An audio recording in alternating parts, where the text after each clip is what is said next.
वंदे महापुरुष ते चरणारविंदम बंसी विभूषितकरा नवनीलद्यावत् पीताम्बराधरुणबिम्बफलं दृष्टात् पूर्णेन्दुसुन्दरमुखार्धरविन्द्रनेत्रं कृष्णात् परं किमपि तत्त्वमहं न जाने।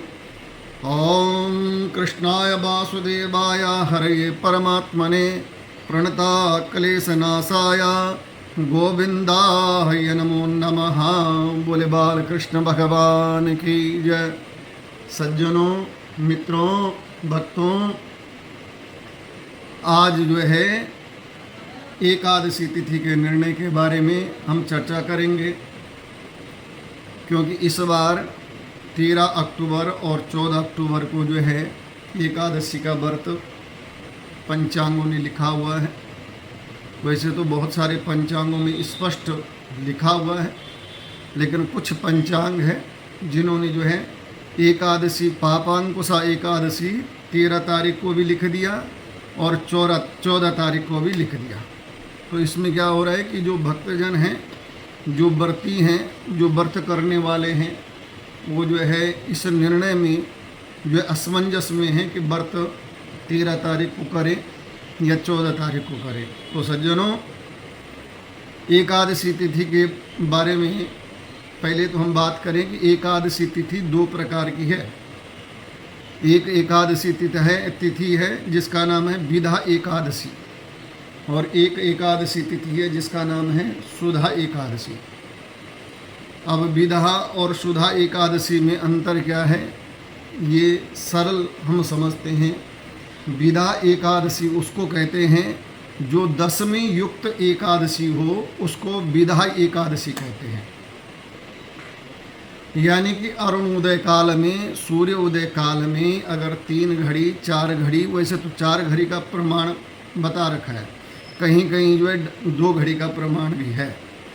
तो जो दशमी तिथि जो है सूर्य उदय से 2 घड़ी या 4 घड़ी तक अगर दशमी तिथि और उसके बाद एकादशी तिथि प्रवेश होती है, तो उसको जो है विधा एकादशी कहते हैं।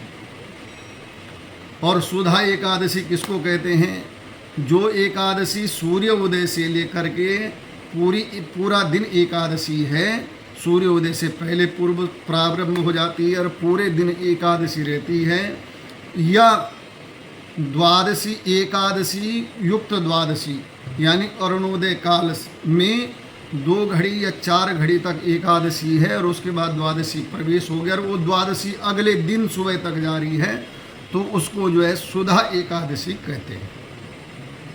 अब शास्त्रों में जो है विधा एकादशी का जो गृहस्थी लोग हैं, जो स्मार्त लोग हैं, उनके लिए निषेध है कि उनको जो है विधा एकादशी का व्रत नहीं करना चाहिए।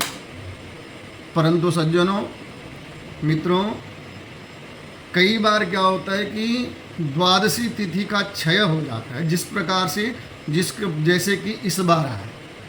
इस बार 13 तारीख को एकादशी तिथि है, दशमी युक्त एकादशी है, यानी कि सुबह लगभग जो है सुबह पहले दशमी तिथि है और उसके बाद जो है एकादशी तिथि। सुबह एकादशी दशमी युक्त एकादशी है, तो दशमी कितने बजे तक जारी है। इस बार 13 तारीख को जो है आज के दिन दशमी तिथि जो है सुबह 9:08 तक जो है लगभग जो है दशमी तिथि जारी है और उसके बाद एकादशी तिथि का प्रवेश है। तो इस बार आज के दिन विधा एकादशी है। परंतु सज्जनों, क्या है कि ये एकादशी तिथि जो है 14 तारीख को एकादशी तिथि सुबह 6:40 पे है, 6:40 तक जो एकादशी है। तदुपरांत द्वादशी तिथि है। परंतु क्योंकि 15 तारीख को द्वादशी तिथि नहीं है, 13 तारीख की रात को ही द्वादशी तिथि समाप्त हो जा रही है, 3-4 बजे तक एकादशी तिथि जो है द्वादशी तिथि समाप्त हो रही है।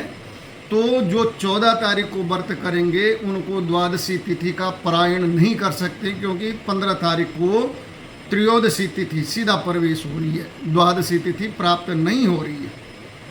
इसलिए इस बार सज्जनों शास्त्र सम्मत यही है कि जो एकादशी का व्रत करने वाले हैं उनको जो है विधा एकादशी में ही व्रत रखना चाहिए, यानी कि दिनांक 13 अक्टूबर 2024 को ही व्रत रखना चाहिए।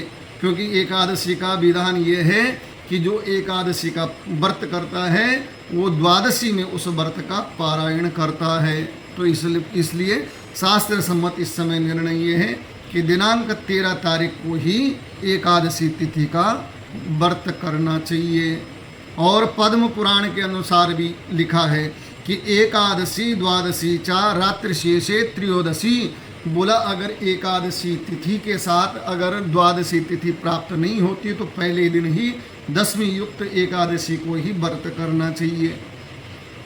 तो इसलिए सज्जनों इस समय निर्णय है कि शास्त्र सम्मत निर्णय सिंधु बताता है, पद्म पुराण बताता है कि अगर जो है दसवीं युक्त एकादशी में विदा एकादशी में ही व्रत करना चाहिए, उसी स्थिति में जिस स्थिति में कि अगले दिन द्वादशी का पारायण के लिए जो है आपको समय न मिले। इसलिए इस समय जो है निर्णय ये है कि जो पापांकुशा एकादशी का व्रत है उस व्रत को जो है आप दिनांक 13 तारीख को यानी आज के दिन ही उस व्रत को करना चाहिए। बोले लक्ष्मी नारायण भगवान की जय।